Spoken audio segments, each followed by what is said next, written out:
Blood splattered across the medical bay floor as the creature thrashed against its restraints. Dr. Nira clicked her mandibles in frustration, watching the monitors flash red with warning signals. The Dravok was dying, and there was nothing she could do about it. Sedation ineffective, announced one of her assistants, a small, gray-skinned Quellan who kept his distance from the containment field, heart rate increasing, internal bleeding worsening. Nira had seen many creatures in her 30 years as a veterinarian.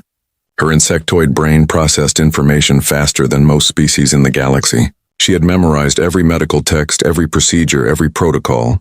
But protocols existed for a reason, and right now protocol said this animal was too dangerous to treat.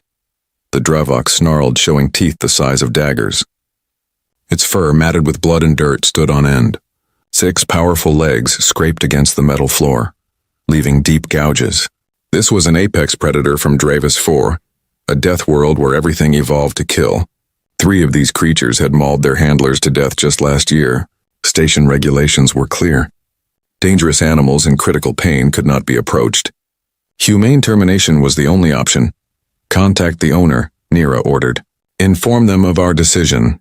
Captain Roth pushed through the crowd of medical staff, his rocky Grensic features twisted with concern. You can't kill him. He saved my entire crew. Then you should have brought him here before he reached this state, Nira replied, her voice flat and logical. His pain has made him feral. Any attempt to treat him will result in staff casualties. I will not risk my team. There has to be something. There is not. Nira turned away from the containment field. Prepare the termination sequence. Wait. A new voice cut through the chaos. Everyone turned to look at the speaker. Dr. Ben Foster stood near the back of the medical bay, arms crossed, studying the thrashing Dravok with an expression Nira could not quite identify. The human had arrived at Station Harmony only 3 days ago, transferred from some backwater veterinary clinic on Earth. Nira had read his file with skepticism. Earth animals were simple compared to the diverse creatures found across the galaxy. What could this human possibly know that she did not? You have an objection, Dr. Foster? Nira asked. Ben stepped closer to the containment field, ignoring the gasps from other staff members. Yeah, I do. That animal isn't attacking. He's protecting himself. The distinction is irrelevant. He is too dangerous. Look at his eyes. Ben pointed at the Dravok. Really look at them. Nira clicked her mandibles in annoyance but activated her optical enhancers. The Dravok's eyes were wide, pupils dilated. His breathing came in rapid pants. His body posture. He is afraid, Nira realized aloud. Terrified, Ben confirmed, and in massive pain. See how he's guarding his left side? That's where the internal bleeding is. Every time he moves, it hurts worse, so he's lashing out at anything that comes near. It's not aggression. It's a panic response. Your observation changes nothing, Nira stated. Standard sedatives do not affect Dravok metabolism. We cannot approach him safely. Then let me try without sedatives. Silence fell across the medical bay. Several staff members stared at Ben as if he had announced plans to breathe vacuum. That is suicide, Nira said flatly. Maybe. Ben walked toward the control panel for the containment field. Or maybe I know something you don't. Human arrogance will get you killed. Human experience might save his life. Ben looked directly at Nira. I've worked with aggressive animals my whole career. I grew up around wolves, bears, animals that could tear me apart. But they didn't because I learned their language. Dravoks do not have language. All animals have language, Ben interrupted. You just have to know how to listen. Nira considered this. Humans were notorious across the galaxy for their strange relationship with dangerous creatures. They kept predators as companions. They rehabilitated animals other species deemed too violent. Their veterinary practices emphasized emotional connection over logical protocol. Nira had always viewed such methods as inefficient and needlessly risky, but this Dravok was going to die anyway. What harm could come from letting the human try? If you are injured, it will not be the station's responsibility, Nira warned. Understood. Ben placed his hand on the control panel. Lower the containment field. Just the front section. Are you insane? Captain Roth grabbed Ben's shoulder. That thing will rip you apart. He might, Ben admitted. But he won't if I do this right. Trust me. Nira made a gesture to her assistant. The Quellan hesitated, then slowly lowered the front section of the containment field. The energy barrier shimmered and disappeared. Nothing stood between Ben and the Dravok now except 3 meters of space and a very bad decision. Ben took a slow breath. He crouched down, making himself smaller, less threatening. He turned his body at an angle, avoiding direct confrontation. Then he did something that made every alien in the room question his sanity. He stepped into the containment area. The Dravok's head snapped toward him. Its lips curled back, revealing those massive teeth. A low growl rumbled from deep in its chest, a sound that vibrated through the floor. Every muscle in the creature's body tensed, ready to spring. Ben stopped moving. He kept his posture low and relaxed. He did not look directly at the Dravok's eyes. Instead, he gazed at a point just past the creature's shoulder. Then he spoke, his voice so quiet that Nira had to enhance her audio receptors to hear it. "Easy, buddy. Easy now." The Dravok stopped growling. The medical bay fell absolutely silent. Even the monitoring equipment seemed to quiet down. Every eye in the room focused on the human and the predator, separated by less than 2 meters of bloody floor. Ben took another small step forward. "Nobody here wants to hurt you. I know you're scared. I know everything hurts, but I can help. I promise." The Dravok's ears, previously flat against his skull, twitched forward. His breathing slowed slightly. His eyes, still wide with fear and pain, locked onto Ben's face. "That's it," Ben murmured, taking one more careful step. "Good boy. You're doing so good." He extended his hand, palm down, fingers loose. The universal gesture of peace among Earth's predators. The Dravok sniffed the air, taking in Ben's scent. His massive head lowered slightly, no longer in full attack position. Nira's analytical mind raced. This should not be working. Every behavioral model predicted attack. Every statistical analysis showed danger. Yet the Dravok was calming. How? Ben moved closer still, now within striking distance. One swipe of those claws would disembowel him. One bite would sever his spine. But he kept his movements slow, his voice steady, his presence calm. "I know you saved those people," Ben said softly. "Captain Roth told me. You're a good boy, aren't you? A brave boy. Got hurt protecting them." The Dravok's tail, previously lashing violently, settled to the floor. His breathing matched Ben's rhythm, deep and even. When Ben finally closed the distance and placed his hand gently on the creature's massive head, no one in the medical bay dared to breathe. "There we go," Ben whispered. "I've got you now. Let's get you fixed up." Dr. Nira watched in stunned silence as the human began his examination, hands moving confidently over the Dravok's body, while maintaining constant physical contact and soft verbal reassurance. The creature, which moments ago had been thrashing hard enough to break titanium restraints, now lay still under Ben's touch. Perhaps, Nira thought, there was something to human methods after all. Ben's fingers traced along the Dravok's ribcage, feeling for breaks and fractures. The creature flinched but did not pull away. His hand remained on the animal's head, thumb gently rubbing behind one ear. He had learned this trick from an old ranch hand back in Montana. Pressure points existed on almost every species. Find the right spot and even the most frightened animal would calm down. 3 broken ribs, Ben announced quietly. Punctured lung on the left side. That's causing the internal bleeding. Fractured front leg, severe bruising along the spine. Dr. Nira moved closer to the containment area, her scientific curiosity overcoming her caution. "How are you determining this without scanning equipment?" "I can feel it." Ben's hands continued their examination. "Bones grind when they're broken. Breathing sounds wet when there's blood in the lungs. His muscles are tight here, loose there. Bodies tell you everything if you know how to listen. That is highly inefficient compared to our medical scanners." "Maybe." Ben glanced up at her. "But scanners don't build trust. He's letting me touch him because he knows I'm trying to help. If I strapped him down and started running machines over him, he'd panic again." The Dravok whined softly, a sound that seemed impossible from such a massive predator. Ben immediately returned his attention to the creature, pressing his forehead against the animal's skull in a gesture Nira found bizarre, but somehow appropriate. "I know it hurts," Ben murmured. "We're going to fix it. I promise." Captain Roth watched from outside the containment field, his rocky face showing something like wonder. "I've transported animals for 20 years. Never seen anything like this. Humans have a reputation," said one of the Quellan assistants. "They bond with predators. Keep them in their homes. It is considered strange by most species." "Strange but effective," Nira admitted. She activated her datapad, beginning to record observations.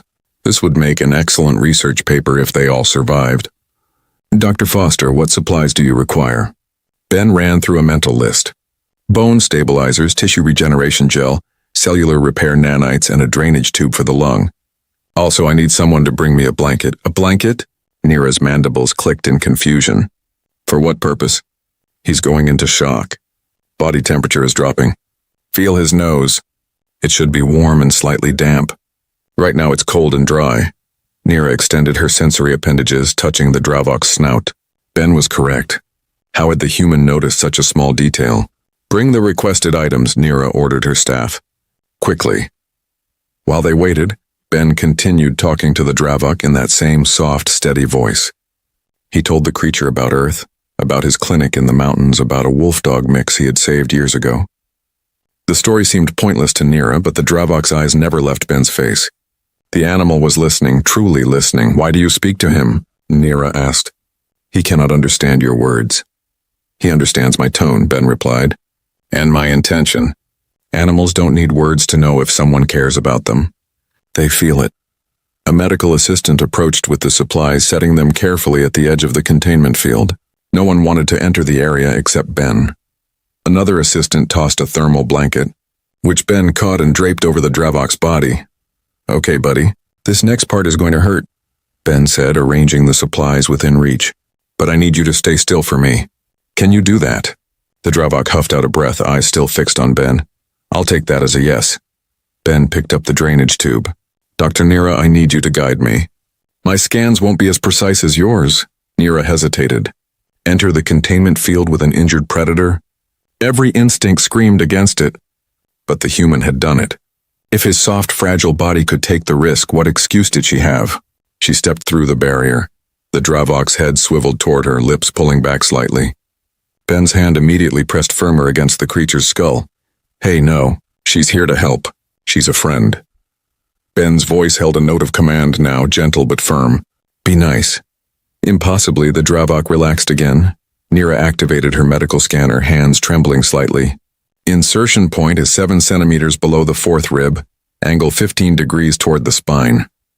Got it. Ben sterilized the area, then looked into the Dravok's eyes. Deep breath for me, buddy. He inserted the drainage tube with practiced efficiency. The Dravok yelped and jerked, but Ben's other hand stayed steady on the creature's head, and his voice never wavered. I know. Almost done. You're being so brave. Blood and fluid drained from the punctured lung. The Dravok's breathing immediately improved, becoming deeper and less labored. Remarkable, Nira whispered. He trusted you enough to endure that pain without fighting. Trust goes both ways, Ben said, already preparing the bone stabilizer. I trust him not to hurt me. He trusts me not to hurt him more than necessary. That's the deal. Over the next hour, Ben worked steadily on the Dravok's injuries. He set the broken leg, sealed the rib fractures with bone stabilizer, and applied tissue regeneration gel to the worst bruises. Through it all, he maintained constant physical contact with the creature. One hand always touched the Dravok's body, providing reassurance and comfort. Nira assisted, fascinated by the human's methods. He worked by feel as much as by sight, trusting his instincts in ways no Altherian ever would. He talked constantly, explaining each procedure to the Dravok as if the creature could understand medical terminology, and perhaps in some way it did. The animal remained calm, allowing treatments that should have been impossible without heavy sedation. Heart rate stabilizing, reported the Quellen assistant monitoring vitals. Blood pressure improving. Brain activity shows reduced stress markers. He's going to make it, Ben said, relief clear in his voice. He stroked the Dravok's head. You're going to be fine, buddy. The Dravok made a sound somewhere between a purr and a rumble, pressing his massive head against Ben's chest. The human laughed and wrapped both arms around the creature's neck in an embrace that should have been fatal. Captain Roth shook his head in amazement. I've never seen a Dravok act like that ever. Because no one ever tried, Ben replied simply. Everyone sees the teeth and claws and decides they're too dangerous. But underneath all that, he's just a scared animal who needed help. Nira stored her datapad, mandibles clicking thoughtfully. Your methods are highly unconventional, Dr. Foster. But they work. Indeed they do. Nira looked at the Dravok, now resting peacefully under Ben's continued touch. I believe I have much to learn from you, human. Ben smiled. And I've got a lot to learn about alien species. Maybe we can teach each other. The Dravok's tail thumped weakly against the floor, a sign of contentment. Outside the containment field, the medical staff began to disperse, murmuring among themselves about what they had witnessed. Word would spread quickly across the station. The human veterinarian had done the impossible. He had healed the unhealable, calmed the uncalmable, and survived contact with one of the galaxy's most dangerous predators. And he had done it all by simply caring. 2 days passed before Ben allowed himself to leave the recovery bay. He had slept on the floor next to the Dravok, one hand resting on the creature's side, monitoring each breath and heartbeat. Dr. Nira had called it excessive. Ben called it necessary. Your patient is stable, Nira pointed out, reviewing the medical readouts. There is no logical reason for you to remain here. He gets stressed when I leave, Ben replied, scratching behind the Dravok's ear. The creature's tail thumped against the floor in response. Last time I went to get food, his heart rate spiked 30%. That is because he has formed an attachment to you. It is temporary. Maybe. Ben watched the Dravok's eyes track his movements. Or maybe he just knows who helped him when everyone else gave up. Nira's mandibles clicked. A gesture Ben had learned meant she was thinking hard about something. I have been studying Earth's history with predatory species. Your relationship with canines is particularly fascinating. We've lived alongside wolves for thousands of years, Ben said. Eventually, some of them became dogs, became family. Most species in the galaxy have never attempted such bonds. We domesticated food animals, creatures that posed no threat. The concept of befriending an apex predator is foreign to us. That's because you think of it as dominance. It's not. It's partnership. Ben looked up at her. Wolves didn't become dogs because we forced them. They chose to stay with us because we offered something they needed. Safety, food, companionship. We got the same things back. Both species benefited. And you believe this principle applies to all creatures? Every animal wants the same basic things. Food, safety, and someone who understands them. Doesn't matter if they're from Earth or the other side of the galaxy. Before Nira could respond, alarms blared throughout the medical bay. Her data pad lit up with an emergency alert. Incoming transport.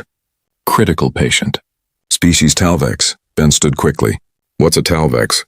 Reptilian, cold-blooded, native to a high-gravity world. They are extremely difficult to treat due to biological incompatibilities with most medical equipment. Nira was already moving toward the emergency entrance. They are also known for aggression when injured. Sounds familiar. Ben gave the Dravok one last pat. Stay here, buddy. I'll be back. The Dravok whined but settled down on his blanket, watching Ben leave with sad eyes. The emergency bay doors opened with a hiss. A transport team wheeled in a containment unit, twice the size of the one that had held the Dravok. Inside, a creature that looked like a cross between a crocodile and a dragon thrashed weakly against restraints. Its scales were dull and cracked, a sign of severe dehydration. One leg hung at an unnatural angle. Behind the transport team walked a tall Talvex in formal robes, his scales a deep emerald green compared to the patient's sickly gray. His eyes, cold and reptilian, fixed on Ben with obvious distrust. You are the human, he stated flatly. Dr. Ben Foster. Yes, I am Keeper Voss. This is Stryker. My companion. The word companion came out stiffly, as if Voss was not used to saying it. He has been ill for 6 cycles. 3 different medical facilities refused to treat him. Why? Ben approached the containment unit, studying the Talvex inside. They say his biology is incompatible with their methods. They say he is too dangerous. They say many things. Voss's voice held barely contained anger. But I heard what you did with the Dravok. My people do not believe in such bonds, but I am desperate. Stryker is dying. Ben looked at Nira. What do you know about Talvex biology? They require specific temperature ranges. Too cold and they become dormant. Too hot and their organs fail. Standard medical equipment does not account for this. Nira pulled up data on her pad. They are also believed to be solitary creatures with no social bonding instincts. Believed to be, Ben repeated. But nobody really knows for sure, do they? Our studies suggest studies can be wrong. Ben turned to Keeper Voss. Tell me about Stryker. Not medical stuff. What's he like? What does he do when he's healthy? Voss blinked, clearly surprised by the question. He hunts. He basks in the thermal pools near my home. He tolerates my presence. Just tolerates? A long pause. He brings me his kills sometimes. Leaves them at my door. I assumed it was instinct. Or he was sharing food with someone he cared about. Ben smiled slightly. Can I approach him? He will bite. He bit the last 3 veterinarians. I'll take that risk. Ben waited for Nira to open the containment field, then stepped inside. Stryker's eyes, dull with illness, tracked Ben's movement. His mouth opened slightly, showing rows of sharp teeth. A warning hiss escaped his throat. Ben crouched down, making himself smaller. Hey there, Stryker. I know you feel terrible. Let me help. He reached out slowly, palm forward. The Talvex snapped at his hand, missing by inches. Ben didn't flinch. I get it. You're scared and sick and nothing makes sense right now. Ben kept his voice calm and steady. But I promise I'm not here to hurt you. Stryker hissed again, but weaker this time. Ben noticed the creature's breathing was shallow, labored. His scales, which should have been smooth and glossy, looked dry and brittle. Classic signs of dehydration and malnutrition. But there was something else. Something the other vets had missed. Ben placed his hand on the floor near Stryker's head. His palm, warm with human body heat, rested there. The Talvex stopped hissing. His eyes focused on Ben's hand with sudden intensity. Nira, Ben said quietly. What's the temperature in this room? Standard station temperature. 22 degrees. And what temperature does a Talvex need? 35 to 40 degrees for optimal function. So Stryker has been cold this entire time.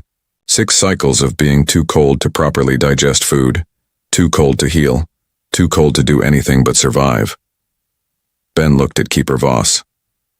He's not dying from injury. He's dying from being cold. Voss stepped closer to the containment field. The other facilities said temperature was irrelevant, that his symptoms indicated organ failure. Organ failure caused by temperature stress. Ben kept his hand near Stryker, letting the creature feel the warmth. Reptiles on Earth shut down when they get too cold. Everything slows down. Digestion stops. Healing stops. They just exist in a state of slow death until something warm comes along. Stryker's head moved slightly, leaning toward Ben's hand. Not threatening now, seeking. He's lonely, Ben realized aloud. Talvex are cold-blooded. They can't generate their own heat. On their homeworld, they probably huddle together for warmth. But you keep him alone, Voss, because everyone says Talvex are solitary. That is our way. Your way is killing him. Ben's voice was gentle but firm. He doesn't need medicine. He needs warmth and companionship. He needs you. Keeper Voss stood silent, his scales shifting color slightly with emotion. My people do not form attachments. Maybe it's time they did. Ben extended his other hand toward Stryker. The Talvex pressed his snout against Ben's palm, absorbing the heat. Come here, Voss, let him feel you. He's dying because he's cold and alone. You're his keeper. Keep him. Slowly, Voss entered the containment field. He knelt beside Ben, movements uncertain. He had never been this close to Stryker without barriers between them. His hand trembled as he reached out and placed it on the Talvex's head. Stryker made a sound, something between a purr and a rumble. He pressed his body against Voss, seeking the warmth of contact. He knows you, Ben said softly. He's been waiting for you to see him. Keeper Voss's eyes, usually so cold and reptilian, showed something new. Something that looked like understanding. What do I do? First, we get his temperature up. Nira, can we adjust the environmental controls in this bay? Yes, but it will be uncomfortable for warm-blooded species. I'll deal with it. Set it to 38 degrees. Then bring thermal blankets, heating pads, and warm fluids for hydration. Ben looked at Voss. And you stay with him. Talk to him. Let him know he's not alone anymore. As the room temperature began to rise and Stryker's scales slowly regained their color, Ben thought about all the creatures across the galaxy that suffered not from illness or injury, but from loneliness, from species that forgot how to connect, how to care, how to see each other as more than just animals or resources. Maybe that was humanity's real gift to the galaxy. Not superior technology or advanced medicine, just the simple understanding that every creature, no matter how strange or dangerous, deserved to be seen as someone worth saving. News traveled fast across Station Harmony. Within a week, Ben had become something of a legend. Crew members pointed him out in hallways. Other veterinarians asked questions about his methods. And most importantly, creatures that other facilities had given up on started arriving at the station. Dr. Nira found herself redesigning entire sections of the medical bay to accommodate Ben's unusual requirements.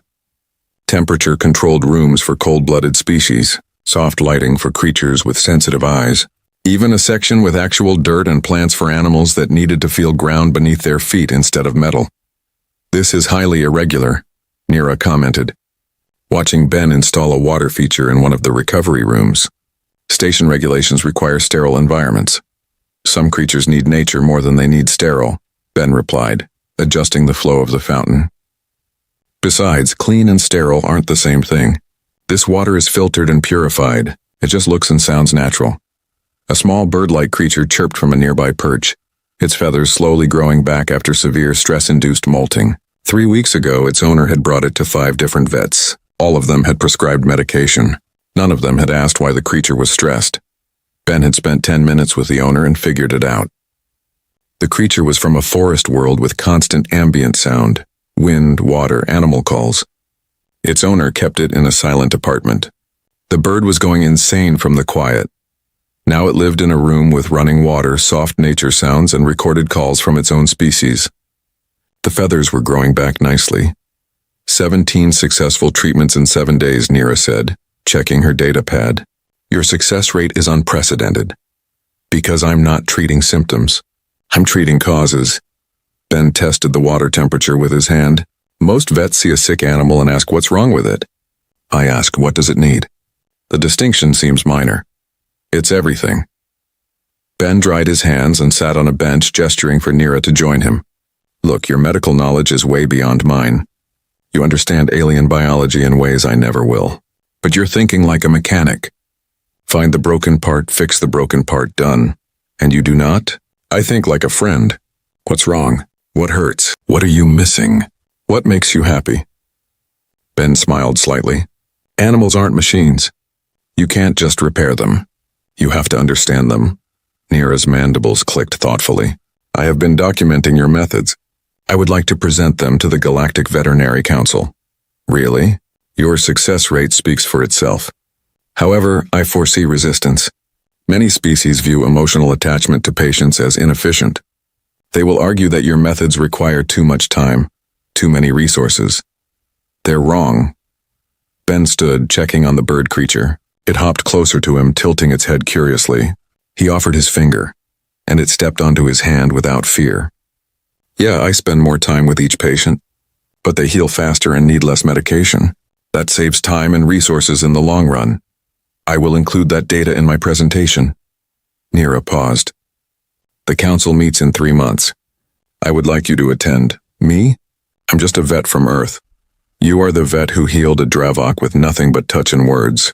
The vet who saved a Talvex by teaching its keeper to care. The vet who—" Nira's datapad beeped urgently. She checked it, mandibles clicking rapidly. "Emergency. Multiple casualties incoming." Ben's expression shifted instantly from relaxed to focused. "What happened?" "Colony transport ship. Engine malfunction. They evacuated, but the animals in their cargo bay were exposed to zero gravity and extreme cold for 6 hours before rescue." Nira was already moving toward the emergency bay. 53 creatures from various species, all suffering from trauma, hypothermia, and gravity sickness. 53? Ben ran alongside her. "We can't treat that many. Not fast enough." "I know." Nira's voice held frustration. "Standard protocol is triage. Save who we can. Humanely terminate the rest." "No." Ben grabbed her shoulder, stopping her. "There has to be another way." "There is not enough time." "Then we make time." An idea formed in Ben's mind. Crazy, but possible. "The survivors have keepers, right? Owners who care about them?" "Yes, but they are not trained. Neither was Keeper Voss, and look at Stryker now." Ben's eyes lit up with excitement. "We train them. Right now. Quick and simple. Teach them what to look for, what to do, how to comfort their own animals while we handle the critical cases." Nira stared at him. "That is insane. They have no medical knowledge. They don't need medical knowledge. They need to know how to be present, how to be calm, how to let their animals know they're safe." Ben was already heading toward the docking bay. "Trust me, Nira. Please. For a long moment, Nira stood still, her analytical mind running through scenarios and probabilities. Every logical calculation said this plan would fail. But logic had said Ben couldn't heal the Dravok. Logic had said Stryker was beyond saving. Logic had been wrong before. Very well, she decided. But if this fails, it won't. Ben smiled with a confidence he didn't quite feel. Come on, we've got work to do. The docking bay was chaos. 53 creatures in various states of distress filled temporary containment fields. Some thrashed and screamed. Others lay too still, barely breathing. The sounds of animal suffering echoed off the metal walls, a symphony of pain and fear. Their keepers huddled nearby. 27 beings from a dozen different species, all looking lost and helpless. These were colonists, families who had brought their beloved companions and work animals to start a new life on a distant world. Now they watched those animals suffer and did not know how to help. Ben climbed onto a cargo crate, making himself visible to the crowd. Everyone listen to me. I'm Dr. Ben Foster. I'm going to save your animals, but I need your help, all of you. A human woman pushed forward, tears streaming down her face. Please, my daughter's pet is dying. A falcon from Andros II. She won't eat, won't move. Where is your daughter? On the transport still. She's only 8. I didn't want her to see. Go get her. Right now. Ben's voice was gentle but urgent. That falcon needs to hear her voice, feel her touch. No medicine I have is stronger than love. The woman hesitated, then ran toward the transport ship. Ben turned to the rest of the crowd. Here's what you need to understand. Your animals aren't just hurt. They're terrified. They've been cold and weightless and alone for 6 hours, thinking they were going to die. Right now, they need to know they're safe. They need to know you're here. A tall insectoid keeper raised a limb, but the medical staff said to stay back. I'm the medical staff now, and I'm saying get close. I'm saying be there for them. Ben pointed at Dr. Nira. Dr. Nira and I will handle the critical injuries, but there are 53 patients and 2 of us. We can't be everywhere at once, so you're going to be our partners. He spent the next 10 minutes teaching them the basics, how to read body language, how to speak in calming tones, how to recognize signs of shock versus signs of pain, how to simply be present without hovering anxiously. The lessons were simple, stripped down to essential principles that any species could understand. Remember, Ben concluded, you don't need to be doctors. You just need to be what every scared animal needs most, someone who cares. The keepers dispersed to their animals, hesitant at first, then with growing confidence. Ben watched a young Quellan male approach his injured pack animal, speaking softly in his own language. The animal's ears perked up at the familiar voice. Its breathing steadied. Across the bay, an elderly Grensic female sat beside her companion creature, singing a low, rumbling song. The creature's eyes, previously wild with panic, focused on her. Its thrashing stopped. The human woman returned with her daughter. The 8-year-old girl took one look at her falcon and burst into tears. She ran to the containment field, pressing her hands against it. Whiskers! I'm here. Don't die, please don't die. The falcon's head lifted. Its eyes, glazed with shock, suddenly cleared. It dragged itself toward the girl's voice, toward the small hands pressed against the barrier. Ben nodded to Nira. Lower that field. She will be injured. She won't. Ben's voice was certain. Lower it, the field dropped. The girl fell to her knees, wrapping her arms around the falcon's neck. The creature, which had been dying moments before, purred and pressed close to her. Its body temperature began to rise. Its breathing deepened. All across the bay, similar scenes played out. Animals responding to familiar voices, bodies relaxing under gentle touch, fear being replaced by trust. Ben and Nira moved through the chaos, treating critical injuries, administering medication, monitoring vitals. But they weren't doing it alone anymore. The keepers assisted, held their animals steady for procedures, provided comfort during painful treatments. Hours later, as station lights dimmed to simulate night cycle, Ben collapsed onto a bench. His clothes were covered in various fluids. His arms ached from holding animals still. His voice was hoarse from giving instructions. But all 53 creatures were stable. All 53 were going to live. Dr. Nira sat beside him, her usually pristine medical uniform equally stained. That should not have worked. But it did. Yes. She looked at the recovery bay where keepers sat with their animals, maintaining the vigil Ben had taught them. You were right. Love is medicine. Ben smiled tiredly. It's the oldest medicine there is. The Galactic Veterinary Council met in a space station that orbited neutral territory between 12 different systems. Representatives from 47 species gathered in the Grand Assembly Hall, a room designed to accommodate beings that ranged from massive rock-like Grensic to tiny energy-based luminals. Dr. Nira stood at the central podium, her mandibles clicking nervously. She had presented at council meetings before, but never about something this controversial. Around the hall she could see skeptical expressions on faces that had faces, and feel doubt radiating from those that did not. Distinguished colleagues, she began, her translator broadcasting her words in 47 languages simultaneously. I present data on a new approach to veterinary medicine, an approach that challenges our fundamental assumptions about animal treatment. Screens around the hall lit up with statistics. Success rates, recovery times, patient satisfaction metrics. The numbers were impressive, undeniable. But Nira knew numbers alone would not convince this audience.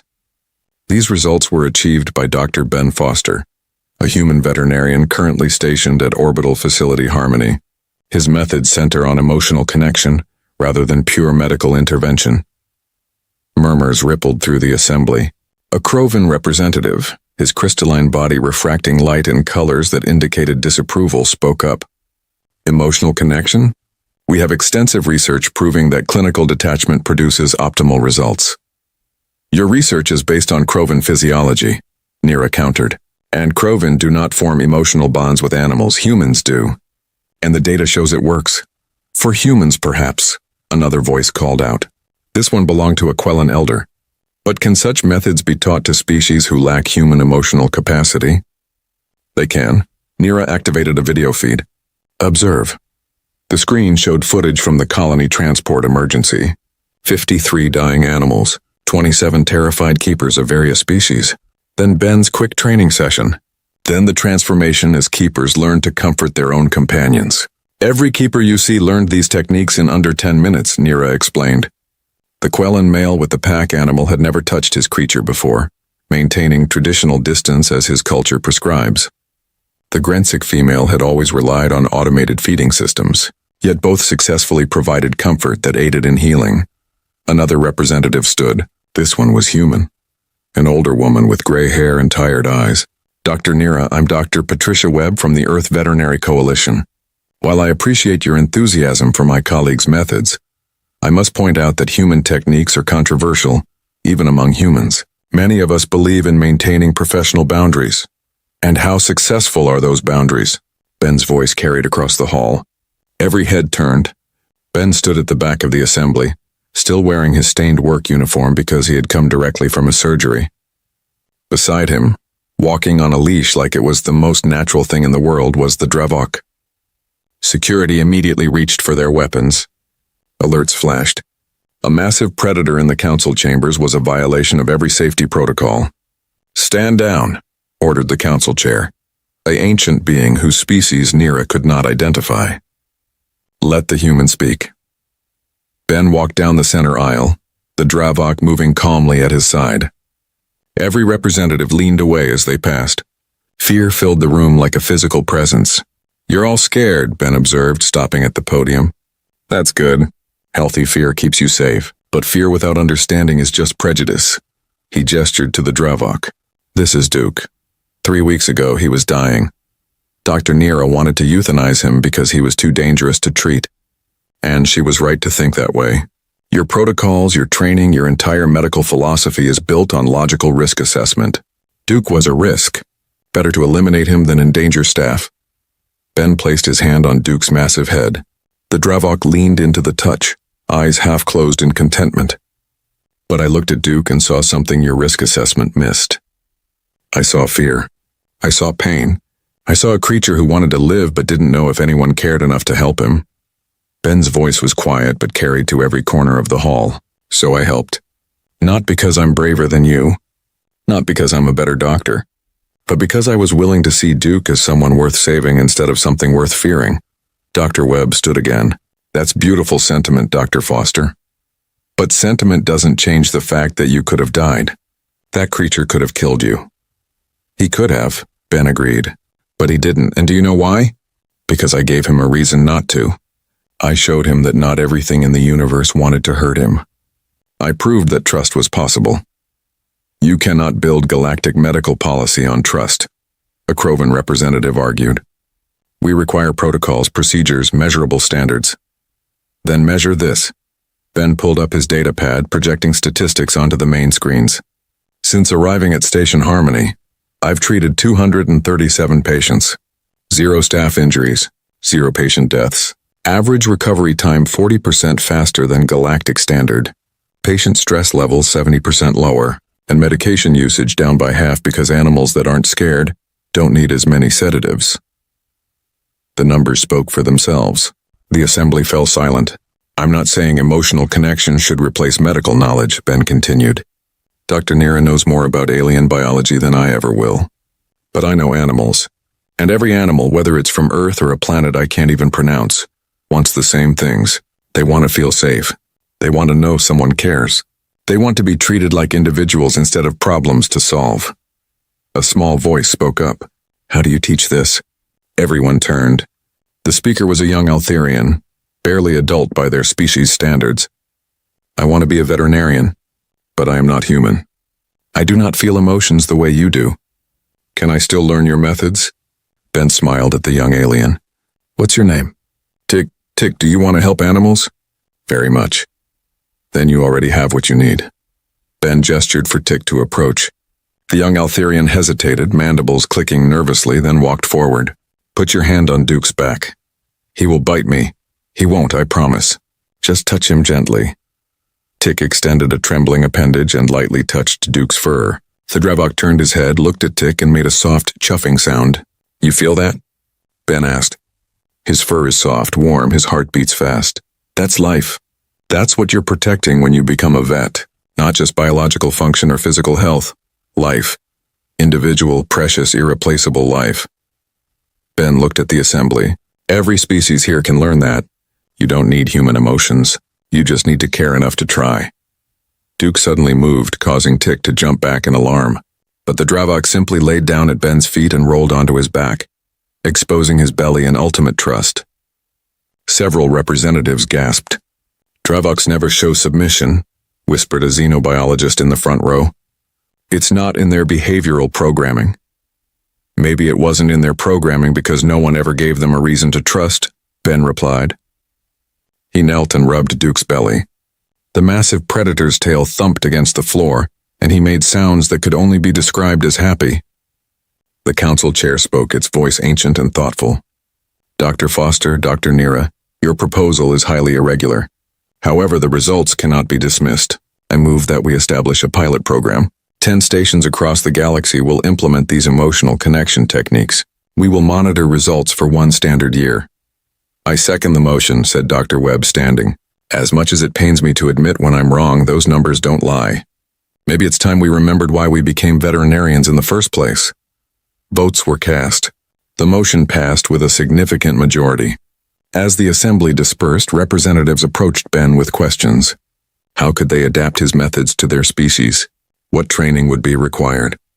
Could he visit their stations to teach? Tick waited until the crowd thinned, then approached Ben again. Dr. Foster? Thank you for showing me, Duke. I think I understand now. Understand what? Why you do this work. It is not about being the best doctor. It is about being the doctor that every animal deserves. Ben smiled and placed a hand on Tick's shoulder. You're going to be a great vet, Tick. Duke stood and shook himself, then looked at Ben expectantly. Ben laughed. Yeah, buddy. Let's go home. As they left the assembly hall, Nira walked beside them. You realize what you have started? This will change everything. Good, Ben said simply. It's about time. Behind them, the Galactic Veterinary Council continued its session, but the tone had shifted. For the first time in centuries, they were talking not just about protocols and procedures, but about connection and care, about seeing animals as individuals worthy of love, not just patients requiring treatment. A revolution had begun, started by one human who understood that the best medicine wasn't found in drugs or technology. It was found in the simple act of looking at a frightened creature and saying, "Easy, buddy. I've got you." 1 year passed. Station Harmony had transformed from a standard veterinary facility into something unprecedented in galactic history. The modifications were visible from the moment ships docked. Where there had been cold metal and sterile lights, now there were gardens and water features.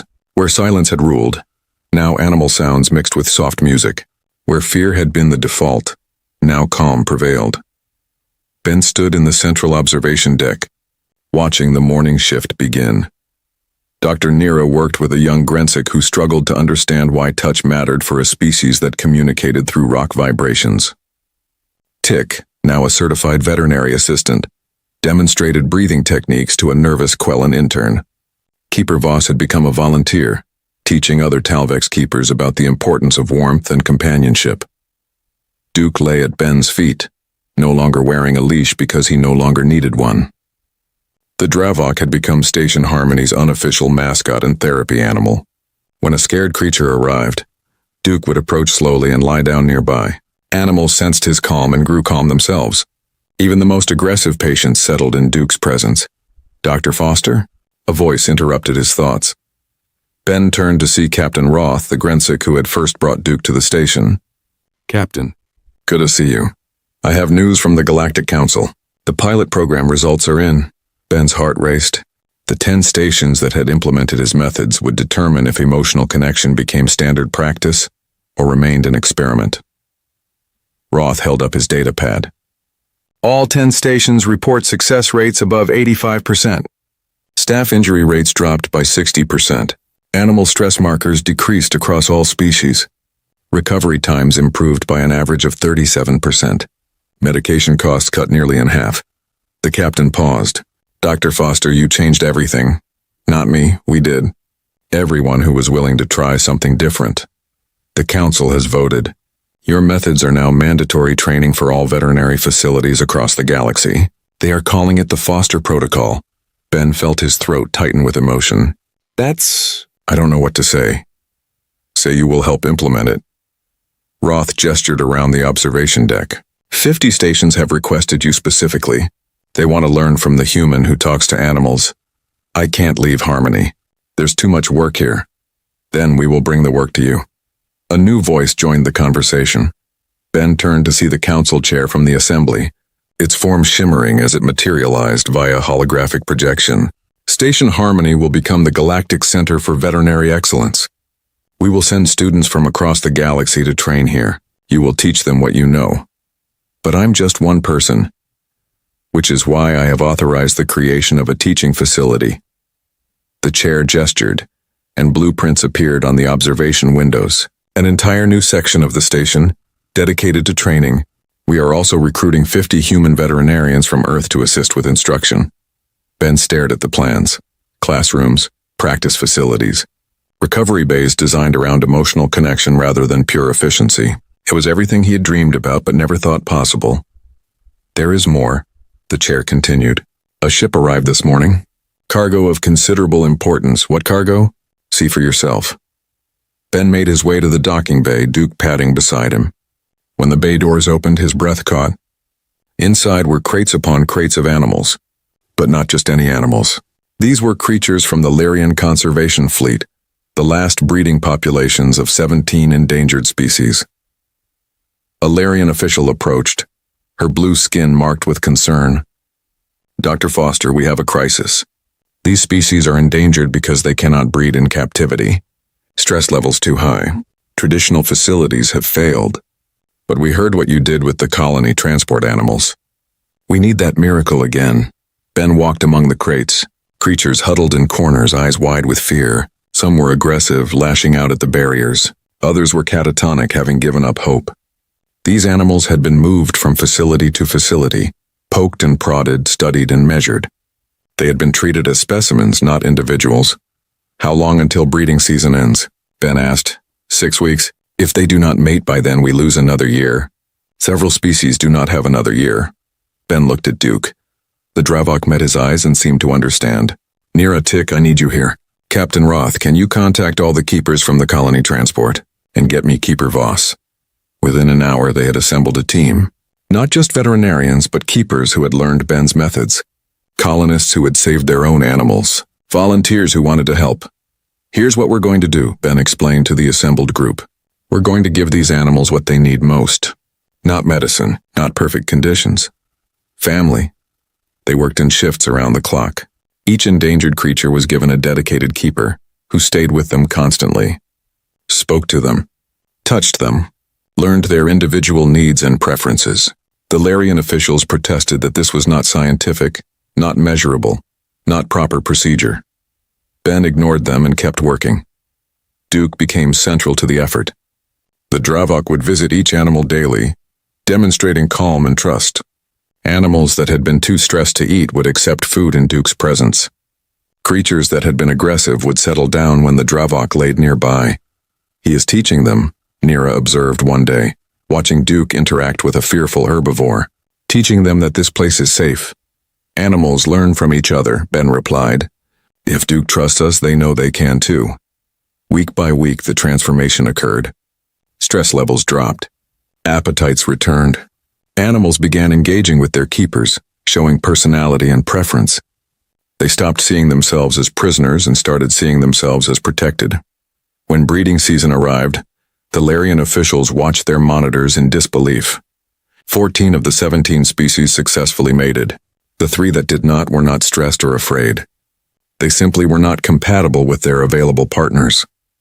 Natural selection, not trauma. This is impossible, whispered the Larian chief scientist.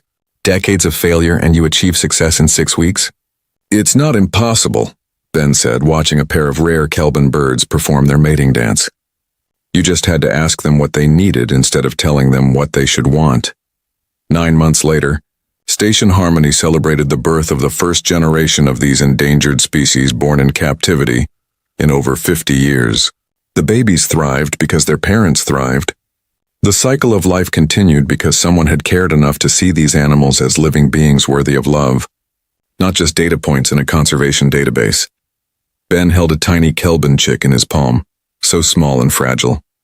Its parents watched from a nearby perch, unafraid because they knew Ben meant no harm. The chick chirped softly. Easy, buddy, Ben whispered. Welcome to the galaxy.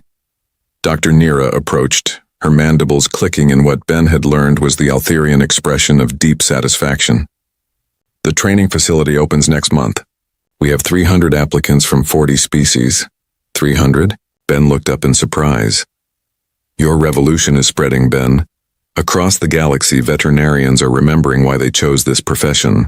Not for the science, though science matters. Not for the prestige, though recognition is pleasant. They chose it because they wanted to help creatures who cannot help themselves. Tick joined them, now wearing the official badge of a certified veterinary technician. Dr. Foster, there is a communication for you. From Earth. Ben handed the chick back to its parents and activated his datapad. His sister's face appeared, smiling with pride. Ben, I heard the news. They're teaching your methods in every veterinary school on Earth now. You did it. You changed the whole galaxy. Not just me, Ben protested. It took everyone, don't be modest. You started this. You looked at a dying animal and decided that fear would not stop you from trying. That's courage. That's what humanity should be known for. After the call ended, Ben stood quietly, thinking about the past year. He thought about Duke saved from euthanasia and now saving others. About Stryker no longer alone and cold. About 53 colony animals who had lived because their keepers learned to care. About endangered species breeding for the first time in decades. About 300 students coming to learn that medicine was more than procedures and protocols. Duke nudged Ben's hand, demanding attention. Ben smiled and scratched behind the Dravok's ears. You started this too, buddy, by trusting a strange human who didn't know when to quit. Night cycle approached, dimming the station lights to simulate planetary darkness. The medical bays grew quiet as animals settled for sleep. Keepers sat beside their patients, maintaining the vigil that Ben had taught them. In every room, across every ward, creatures rested peacefully because they knew someone cared. Ben made his final rounds, checking on patients, speaking softly to each one. Some were exotic creatures from distant worlds. Others were common animals that had been abandoned or abused. It did not matter. Each one received the same care, the same attention, the same love. In the central garden that had been installed at Ben's request, a small memorial stood. Carved into stone were simple words. Every creature, no matter how small or strange or dangerous, deserve someone who will look at them and say, "Easy, buddy, I've got you." Below the inscription were listed the names of animals that had been saved at Station Harmony. The list grew daily. Thousands of names, thousands of lives that would have been lost if someone had not cared enough to try. Ben sat on a bench, Duke's head resting in his lap. Around him, the station hummed with life. Not just the mechanical life of technology, but real life. Animals breathing, moving, healing, growing stronger because they were not alone. "What do you think, Duke?" Ben asked quietly. "Did we make a difference?" Duke's tail thumped against the ground. His eyes, once wild with fear and pain, now gazed at Ben with complete trust and contentment. That was answer enough. The galaxy had learned a lesson that seemed so simple, yet had taken so long to understand. Technology could not solve every problem. Procedures could not heal every wound. Sometimes the best medicine in the universe was just a gentle hand, a soft voice, and someone willing to say those magic words. "Easy, buddy. I've got you," and mean it.